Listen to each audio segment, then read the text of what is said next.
This is Secret Mom Hacks, episode 2. My name is Krista, and I am your host. Now, we are smack dab in the middle of talking about my birth story. So just to help us get to know each other a little bit better, go back and listen to episode 1, where I share just part 1 of my journey, giving birth, being pregnant, all of that. And moving on now here in episode 2, we are picking up with feeling a gush. And so in this episode, I'm going to take you from gush to that moment where that sweet, precious baby was placed in my arms. So before I do that, I do want to share that as we near the end of this particular episode, I'm also going to share kind of what it looks like when your birth plan gets derailed, because spoiler alert, mine sure did. All right. So before we get into the meat of today's podcast, I do want to say thank you for tuning in, Mama. As I said, my name is Krista, and I am your Secret Mom Hacks host. I am a first-time mom, and as I'm recording this, I am chasing around a toddler that no amount of Googling mom groups or what to expect when you're expecting books were able to prepare me for.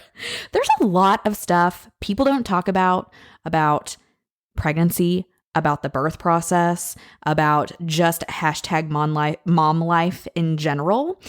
And as someone who was previously terrified of childbirth, I am here to help you pull back the curtain on all of it. Now, I will preface this by saying I am not a doctor. I am not an OBGYN. I am not a health professional. I am merely a mom, okay, with a capital M.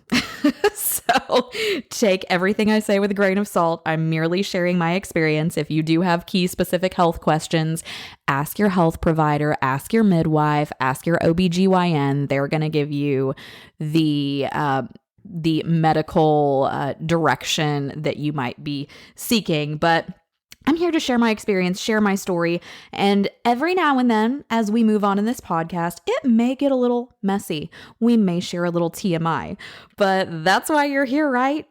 I mean, that's what I wish somebody would have done with me. I have learned a lot in the trenches being a mom with a capital M. So my goal is you will leave every episode feeling refreshed, inspired, and hopeful, knowing that you are not in this mom journey alone. And we have a lot of subject matter to cover. When it comes to mom life, we're going to leave no stone Why do I always mess that up? We are going to leave no stone unturned. All right, moms. So let's get back into business. Let's get back to the story. So at the beginning of episode 1, or excuse me, at the end of episode 1, I left you with the gush. So what happened? I remember my sweet baby. She was due on July 17th. She was due July 17th, 2018. My water broke July 18th, and I had her on July 19th. And so let's talk about this gush. So what had happened, it was to the point where laying in bed, sleeping, it was not comfortable. And quite honestly, it seemed like every second, every thought going through my head was, when is baby going to get here? I'm so ready to have this baby, just kind of anticipating all of these next couple of steps, in this birth journey. And so I had gotten up because at that point, it was like I had to go to the bathroom every 10 minutes, it felt like. So I had gotten up, went to the bathroom, and this was at like 1:30, 2 o'clock in the morning, something like that, on the 17th, which was the original due date. And then I remember going back, laying back down in bed, and I was laying there just thinking, like my mind reeling about how just excited I was to meet baby. And as I was laying there, I remember all of a sudden, I just felt this release down there, I guess you could say. And truly, I remember thinking, you just went to the bathroom. Did you just lose all bladder control and pee on yourself? And, so I remember like just trying to clench everything really tightly. And I like got up. Sure enough, the bed, my side of the bed was like wet, and I like ran to the bathroom and sat down, and I remember just seeing even more stuff just running out. That's all I will say. And so indeed I was like, I'm pretty sure my water had just broken. So we call the birthing center, we talk with one of the midwives, and she was asking me if my contraction, had anything else happened besides the water breaking. Nope, no other signs of anything. So they were like, okay, why don't we go ahead and have you come on in, and we're going to just let you be close by, because now that your water is broken, you're kind of on a time clock here. We need to at least get contractions started, because if your water is broken for too long before the baby comes out, an infection could set in, which of course nobody wants that. So we get on over to the birth center, and I remember they started hooking me up to IVs. And by the way, as someone who was previously terrified of needles, not gonna lie, even as a grown adult, I would go to the doctor's office, get whatever shot, and I would have to have someone hold my hand, even as an adult. So anyway, once you become pregnant, you become pretty much used to all the pokes and prods and the needles. So anyway, they hook me up, they put this IV in. I'm walking around with the little bag I can't even remember what it is that they maybe it was, I don't know. I was hooked up through some IV, walking around the birth center with my bag of fluids, medicine. Forgive me for not remembering at this point what it was that they were injecting me with at that point in time. But so anyway, at this point it was a waiting game trying to get contractions going. So because my water had just broken within the last hour or so, they were like, go eat breakfast, try to rest a little bit. This is still very early in the morning. And so no sign of a single contraction, nothing, truly feeling nothing at all. So they were like, we really need to get some contractions going. You can go walk around the mall. And keep in mind, this is in the middle of summer. They were like, you can go walk around the mall. That would be good because it's air conditioned. You can, they told me about some concoction. I can't remember what this recipe is. I'm sure if you Googled contraction concoction, maybe this recipe would come up, but I remember it was the most foul smelling and tasting thing that they had me drink to, again, attempt to get some contractions started. And let me tell you all, between that concoction I drank, between walking around the mall, there were all of these things happening that it took hours to finally make anything happen. So finally, contractions start.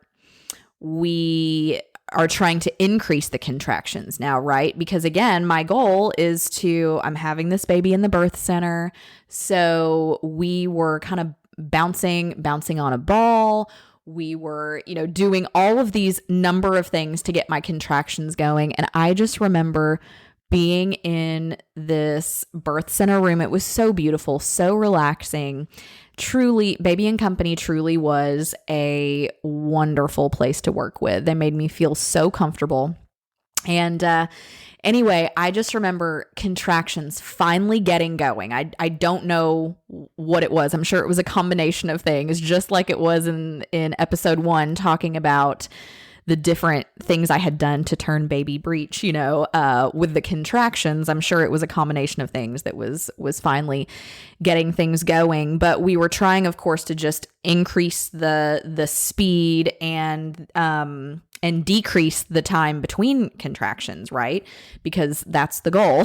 The harder and more intense and shorter the contractions are, the quicker it is that you're going to meet baby. And so, guys, I labored and labored and labored for hours. And then it finally got to the point, that Baby and Company had a a toilet with a heated seat on it. That is life-changing. Can we just talk about how amazing that is? I labored in a tub of warm water. That was beautiful. I mean, they did so many things to just help keep me comfortable and keep the contractions going. And it finally got to the point where my water had been broken for too long. And so my water had been broken for too long. The contractions just weren't coming fast enough. And one of the midwives comes in and she tells me, Krista, I think we might need to transfer you to the hospital. We think it's just time to meet baby. It's time to get her out of there. And, we just don't want an infection to set in, and we want to get this baby here as healthy as possible and safely as possible. And so of course that's exactly where my head was and what I wanted and still want to this day. If and when I do have another child, should that become the plan. But anyway, I remember internally there was just this little, moment of sadness that I was like, oh, my birth plan is changing. I really wanted to deliver at this birth center, and now they're telling me I'm going to have to go to a hospital. Does this mean I'm going to have an emergency C-section? And I asked them that. I said, is it still to the point? Is it too far gone now that we're going to have a C-section? And they said, not quite yet. When you get to the hospital, they can give you some Pitocin, and, there may be some things there they can do to help resemble as close as possible to what your birth center experience would have been. But the good news is, if you're there in the hospital and you do need to have an emergency C-section, everyone is there and all of the pieces are there that they would need to make that happen. And so I just remember feeling assured in that moment, thinking, okay, while I'm a little sad that my birth plan now has basically gotten derailed, that it's changing, how exciting is it though that soon I'm going to get to meet this baby? I don't know when, but I know soon.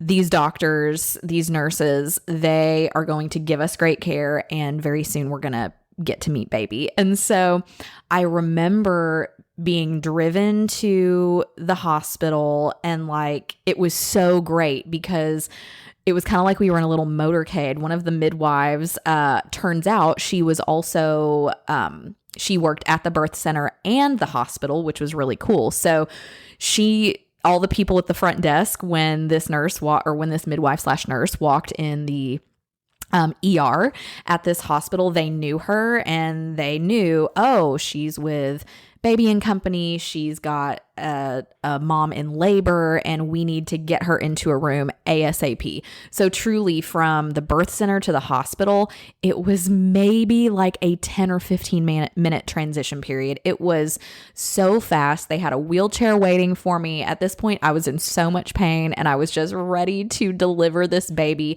by whatever means. At this point, I had gone from, I don't want to have a surgery, I don't want needles, I don't want any of that, to stick the needle in me and give me the epidural and let's get this baby out of there. I remember being taken up to my room and being put in the bed, and I just remember sticking my back out and just telling the nurses, let's go ahead and do this. I'm ready to meet my baby girl, and just stick the needle in me. I don't want to feel the pain any longer. To all you mamas out there who have birthed naturally, oh my goodness, kudos to you. Because birth pains are something unlike anything you will ever experience in your life. All you mamas know that. And so anyway, when I got that epidural, I was in such a happy place, and was just ready for the next step. And let me tell you something else. Because I don't think I mentioned this in the first episode, I hired a doula, which is one of the smartest things I could have done. And if and when I do go through this process ever again, I will so hire a doula, because they really help you just stay focused. They help to kind of be a liaison between you and your midwives or your nurses and doctors or whatever. And they just help you to feel centered and calm. And to just stay mindful of what you're going through. They kind of help to create a calm environment. And she did that. Guys, it was so neat. She actually brought little string lights that she that she hung up around my hospital room, the delivery room. And she was able to kind of dim the lights in there. So it was just the string lights, and it was very nice. Had a different ambiance than your, typical fluorescent ceiling lights. So that was really, really nice.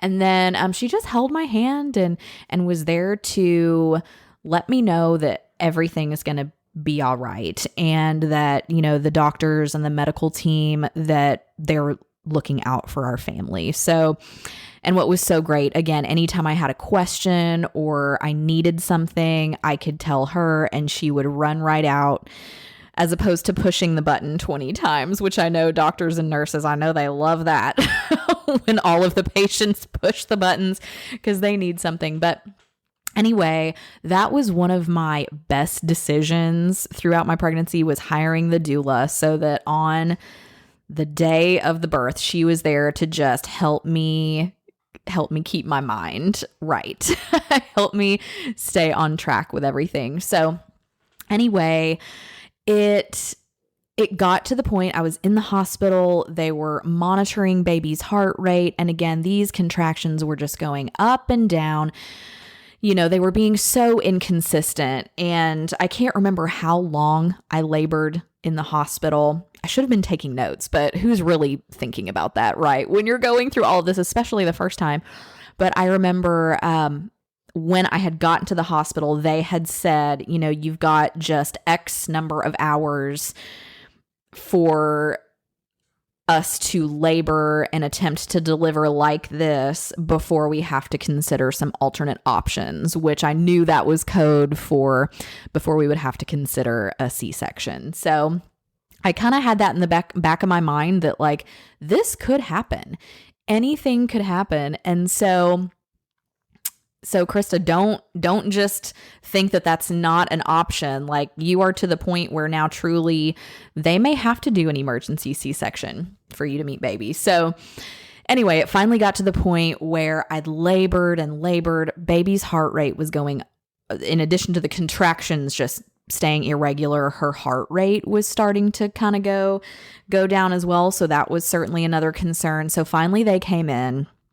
And I could just kind of tell the looks in their eyes. They were like, okay, we have tried and you have tried and you have tried so hard. You have given it your all, but what we want is to deliver a healthy baby, and we don't want an infection to set in. And so it is time to go to the operating room. It's time for the C-section. It is time to meet this baby and get her out of there. So I just remember being nervous, but also thinking, yes, I'm finally about to meet this baby. As scared as I am to go through this process, because I've never had a major surgery before. Friends, the only surgery I've had, knocking on wood now as I'm sharing this, the only surgery I had previously was getting my wisdom teeth out. Okay, that is no comparison to anything like this major surgery. So anyway, I remember thinking like, I was a little nervous and scared, but also now just so excited because I knew I was just a short amount of time from meeting sweet baby girl. So they give us a couple minutes and they come in, they start kind of unhooking things from the room and start unhooking things from me from the room. And then they wheel me to the operating room. And I just remember laying in this operating room on this table. They put the hat on me and they put the curtain over and they started changing out some things in the IV. And I just remember all of a sudden feeling just so happy and so out of it. And it felt so good. I'm not going to lie, but I remember being just so excited and ready to meet this little girl. So they hook me up, they get me all drugged up with all of the anesthesia and all of the things to where I can't feel anything. So I'm still very much awake and and alert. I would say pretty alert, again, as alert as one could be when you're on drugs and you've been up for however many hours. At that point, I'd basically been awake for almost, it had been over 24 hours at that point. It was quite long. And anyway, I remember starting to hear sounds and just hearing the doctors chattering. And then, of course, I could feel some pressure on my belly. I couldn't feel any pain. I just remember feeling pressure. And then I remember basically them saying, well, here she is. And next thing I know, I can kind of hear some little sounds and gurgles, and they walk on the other side of the curtain with this precious, sweet baby. And it was just completely magical to finally see this precious, tiny little human and look at her face and see that she's healthy. I counted all 10 fingers and all 10 toes, making sure there were 5 on each. Looking at her sweet little face and, making sure she had 2 lovely eyes and a perfect nose and 2 ears. And anyway, all the things that you're doing now as a new mom, just looking over this sweet little human that you've brought into the world. And so, of course, my first question was, when can I hold her? And they were like, well, we need to take her away and, do a few quick things and they need to clean you up, but we're going to take you up to your room and you're going to get to hold her very soon. So of course I could not wait. At this point now too, I was just like running on adrenaline and so ready to see this baby, but they stitch me back up and they take baby girl away. And next thing I know, I'm like being wheeled up to my room. And of course, my family is there. My parents are there.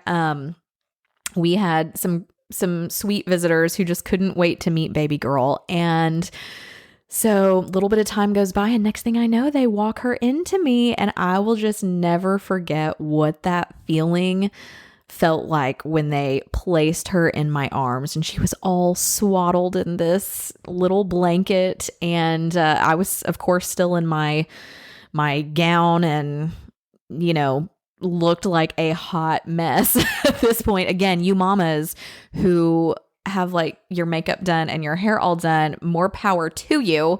Could not say that that's how I looked at this moment in time. But none of that mattered to me. All I wanted to do was just stare into this precious little girl's eyes until I couldn't keep my eyes open any longer. And so that's kind of what I did. I was able to hold on to her for a little bit.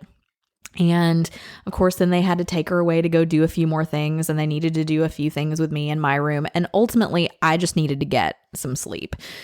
So that is the birth story. And so really the next most important topic that I feel should be covered would be latching, because as I think back to that time in the hospital and spending that first, 3, 4, 5, 6, 8, 10, 12 hours with baby, I remember the next steps of all of that being starting to nurse. So that's going to be the next episode topic. When we get there, episode 3, we are going to cover latching and nursing, breastfeeding, all of that jazz. And I'm really looking forward to sharing that experience with you because, well, I'm not going to share any spoilers, but all I will say is that whole process is very interesting. And there are many eye-opening things that I wish somebody would have told me as I was starting that journey and starting that process. So that wraps episode 2. I just want to say thank you for listening. It was exciting to share my birth story with you. And, if anything too, I will say as much as my birth story is ingrained in my mind, I feel like it's also like these first two episodes are like the hardest to share just because there were so many moving pieces.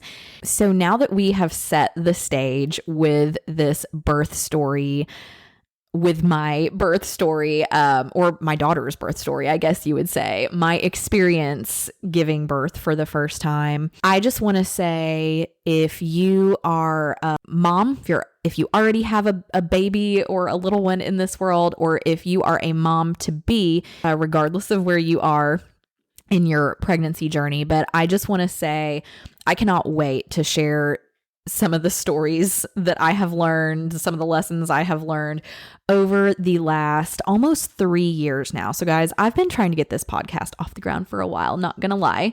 So as of the recording of this episode, I have an almost 3-year-old, which is really crazy to say. So a lot has happened since we have experienced this birth story to today. So of course, I'm raising a sweet little toddler now. She's sweet most of the time.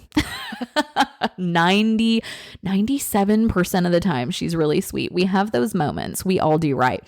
I'm really excited that I've gotten through sharing the birth story with you, because I truly believe that has set the stage for this next string of episodes that we're going to cover. So I can't wait to talk about latching and nursing and breastfeeding, and how I had to hire a lactation consultant. That is the only spoiler alert I'm going to give.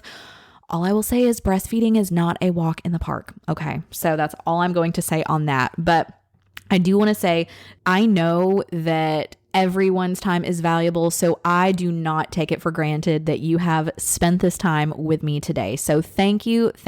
And let's face it, it is hard to take care of those you love if you're not taking care of yourself, all right? So remember that. This is a gentle reminder to stay hydrated, drink that water, make time for a quick walk around your office, your house, your whatever. If it's 5 minutes, if it's 10 minutes, anything is better than 0 minutes, okay? Or if you can squeeze in that 30-minute activity that'll get your heart rate up and make you sweat, amazing. We always feel really good when we can make that happen, right? So that would be awesome. Get that heart rate going, sweat a little. Let's take some time for ourselves.